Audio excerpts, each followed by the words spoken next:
আল্লাহর ওলি ঘুমের ভিতরে দেখতেছেন তার ঘরের ভিতরে কেমন জানি সুন্দর ঘিরান বইতেছে।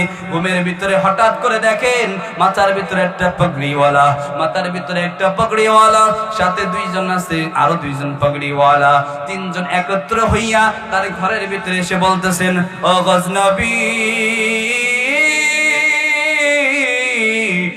তুমি তো আমাকে দেখতে চাইলা, আমি তোমার দরবারে হাজির। বলুন না আল্লাহু আকবার।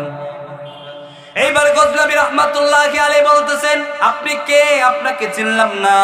আল্লাহর নবী ডাকতে বলেন, গজনবী, তুই না আমাকে দেখার জন্য ওই বাচ্চাকে বলছিস, বাচ্চাকে দোয়া করার জন্য বললি, আমার আল্লাহ তাআলা আমাকে ডাক দিয়ে বলেন, ও আমার নবী, আমার বন্ধু, যাও যাও আমার গজনবী, তোমাকে দেখার জন্য, তোমাকে দেখার জন্য একটা বাচ্চাকে সাহায্য করেছে, মাদ্রাসার ভিতরে পড়ে, তার তেল কেনার ব্যবস্থা করে দিয়েছে, সাবান কেনার ব্যবস্থা করে দিয়েছে। ওই বাচ্চাটা তো এতিম, কিন্তু সে তো আমার বড় প্রিয়। এতিম বাচ্চারা কার প্রিয় বলেন? আল্লাহর প্রিয়। এতিম বাচ্চাদেরকে আপনারা কোনো সময় ঘৃণা করবেন না। এতিম বাচ্চাদেরকে পাইলে 2-5-10 টাকা দিয়ে